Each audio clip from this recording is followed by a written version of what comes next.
The marvelous ears. Back in the cave, the big friendly giant sat Sophie down once again on the enormous table. "Is you quite snugly there in your nightie?" he asked. "You isn't friggy cold." "I'm fine," Sophie said. "I cannot help thinking," said the BFG, "about your poor mother and father. By now they must be jipping and scumping all over the house, shouting, 'Hello, hello, where is Sophie gone?'" "I don't have a mother and father," Sophie said. "They both died when I was a baby." "Oh, you poor little scrumplet," cried the BFG. "Is you not missing them very badly?" "Not really," Sophie said, "because I never knew them." "You is making me sad," the BFG said, rubbing his eyes. "Don't be sad," Sophie said. "No one is going to be worrying too much about me. That place you took me from was the village orphanage. We are all orphans in there." "You is a norphin?" "Yes."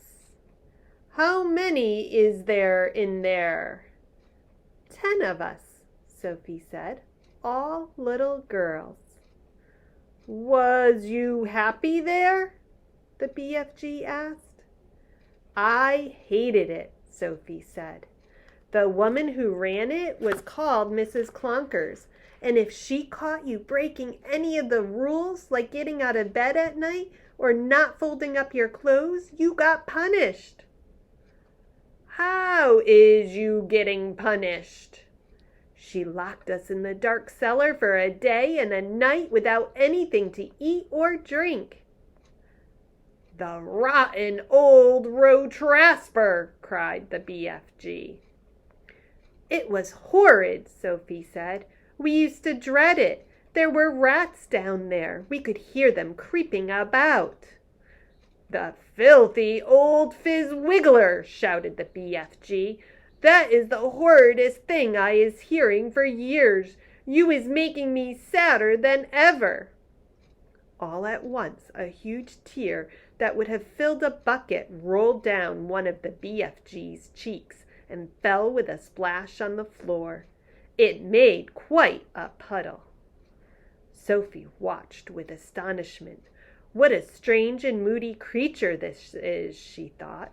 "One moment he is telling me my head is full of squashed flies, and then next moment his heart is melting for me because Mrs. Clonkers locks us in the cellar." "The thing that worries me," Sophie said, "is having to stay in this dreadful place for the rest of my life. The orphanage was pretty awful, but I wouldn't have been there forever, would I?" "All is my fault," the BFG said. "I is the one who kid-snatched you." Yet another enormous tear welled from his eye and splashed onto the floor. "Now I come to think of it, I won't actually be here all that long," Sophie said. "I is afraid you will," the BFG said. "No, I won't," Sophie said. "Those brutes out there are bound to catch me sooner or later and have me for tea." "I is never letting that happen," the BFG said. For a few moments the cave was silent. Then Sophie said, "May I ask you a question?" The BFG wiped the tears from his eyes with the back of his hand and gave Sophie a long, thoughtful stare. "Shoot away," he said. "Would you please tell me what you were doing in our village last night? Why were you poking that long trumpet thing into the Gucci children's bedroom and then blowing through it?"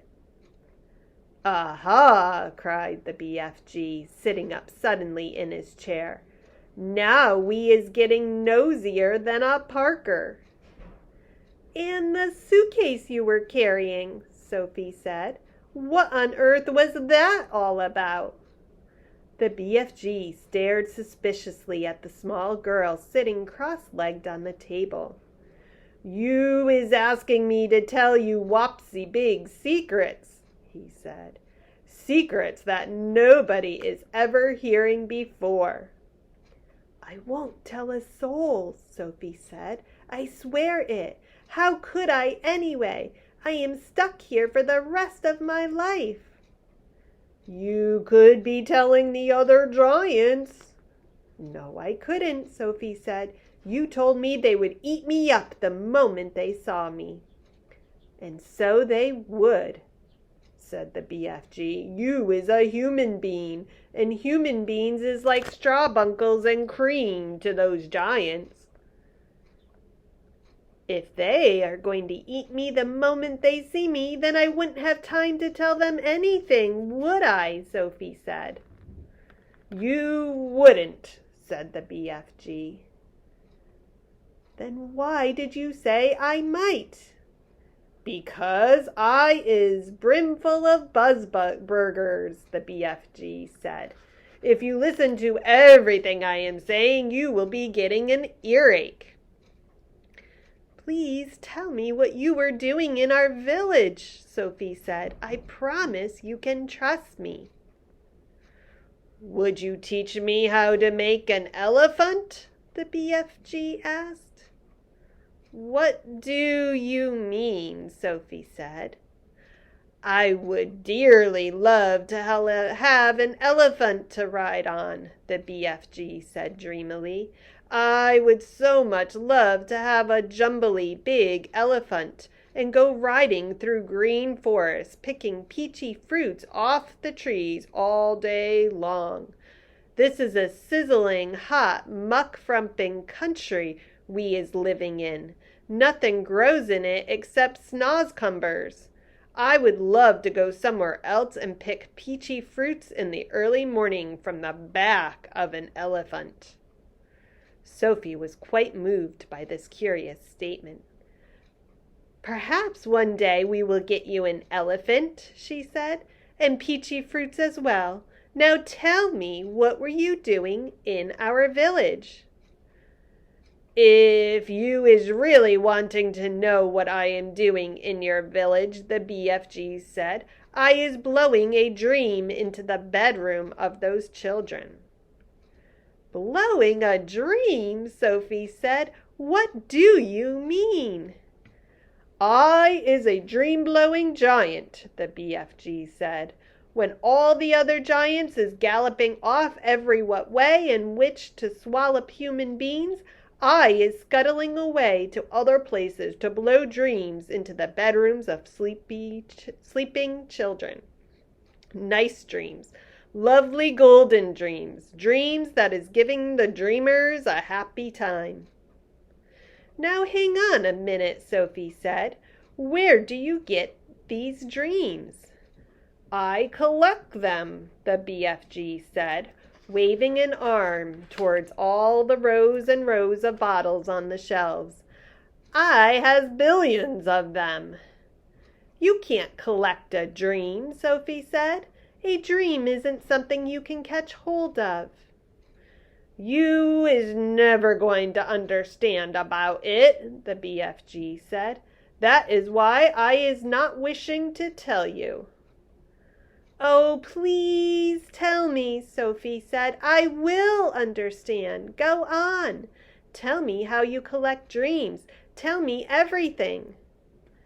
The BFG settled himself comfortably in his chair and crossed his legs. "Dreams," he said, "is very mysterious things.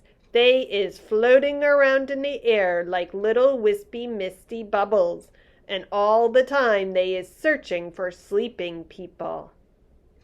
"Can you see them?" Sophie asked. "Never at first." "Then how do you catch them if you can't see them?" Sophie asked. "Aha," said the BFG. "Now we is getting on to the dark and dusky secrets." "I won't tell a soul." "I is trusting you," the BFG said. He closed his eyes and sat quite still for a moment while Sophie waited. "A dream," he said, "as it goes whiffling through the night air, is making a tiny little buzzing, humming noise. But this little buzzy hum is so silvery soft, it is impossible for a human being to be hearing it." "Can you hear it?" Sophie asked. The BFG pointed up at his enormous truck wheel ears, which he now began to move in and out. He performed this exercise proudly, with a little proud smile on his face. "Is you seeing these?" he asked. "How could I miss them?" Sophie said. "They maybe is looking a bit preposterous to you," the BFG said, "but you must believe me when I say they is very extra usual ears indeed. They is not to be coughed at." "I'm quite sure they're not," Sophie said. "They is allowing me to hear absolutely every single twiddly little thing." "You mean you can hear things I can't hear?" Sophie said. "You is deaf as a dumpling compared with me," cried the BFG. "You is hearing only thumping loud noises with those little earwigs of yours. But I am hearing all the secret whisperings of the world." "Such as what?" Sophie asked. "In your country," he said, "I is hearing the footsteps of a ladybird as she goes walking across a leaf." "Honestly?" Sophie said, beginning to be impressed. "What's more, I is hearing those footsteps very loud," the BFG said. "When a ladybird is walking across the leaf, I is hearing her feet going clumpity, clumpity, clump, like giant's footsteps." "Good gracious me," Sophie said. "What else can you hear?" "I is hearing the little ants chittering to each other as they scuttle around in the soil." "You mean you can hear ants talking?" "Every single word," the BFG said, "although I is not exactly understanding their language." "Go on," Sophie said. "Sometimes on a very clear night," the BVG said, "and if I is swiggling my ears in the right direction," and here he swiveled his great ears upward so they were facing the ceiling, "if I is swiggling them like this and the night is very clear, I is sometimes hearing faraway music coming from the stars in the sky." A queer little shiver passed through Sophie's body. She sat very quiet, waiting for more. "My ears is what told me you was watching me out of your window last night," the BFG said. "But I didn't make a sound," Sophie said. "I was hearing your heart beating across the road," the BFG said, "loud as a drum." "Go on," Sophie said, "please." "I can hear plants and trees." "Do they talk?" Sophie asked. "They is not exactly talking," the BFG said, "but they is making noises. For instance, if I come along and I is picking a lovely flower, if I is twisting the stem of the flower till it breaks, then the plant is screaming. I can hear it screaming and screaming very clear." "You don't mean it," Sophie cried. "How awful!" "It is screaming just like you would be screaming if someone was twisting your arm right off." "Is that really true?" Sophie asked. "You think I is swizfiggling you?" "It is rather hard to believe." "Then I is stopping right here," said the BFG sharply. "I is not wishing to be called a fibster." "Oh, no, I'm not calling you anything," Sophie cried. "I believe you. I do really. Please, go on." The BFG gave her a long, hard stare. Sophie looked right back at him, her face open to his. "I believe you," she said softly. She had offended him. She could see that. "I wouldn't ever be fibbing to you," he said. "I know you wouldn't," Sophie said, "but you must understand that it isn't easy to believe such amazing things straight away." "I understand that," the BFG said. "So do please forgive me and go on," she said. He waited a while longer, and then he said, "It is the same with trees as it is with flowers. If I is chopping an axe into the trunk of a big tree, I is hearing a terrible sound coming from inside the heart of the tree." "What sort of sound?" Sophie asked. "A soft moaning sound," the BFG said. "It is like the sound an old man is making when he is dying slowly." He paused. The cave was very silent. "Trees is living and growing just like you and me," he said. "They is alive. So is plants." He was sitting very straight in his chair now, his hands clasped tightly together in front of him. His face was bright, his eyes round and bright as two stars. "Such wonderful and terrible sounds I is hearing," he said. "Some of them you would never wish to be hearing yourself, but some is like glorious music." He seemed almost to be transfigured by the excitement of his thoughts. His face was beautiful in its blaze of emotions. "Tell me some more about them," Sophie said quietly. You just ought to be hearing the little miceies talking," he said.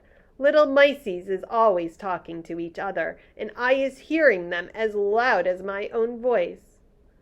"What do they say?" Sophie asked. "Only the miceies know that," he said.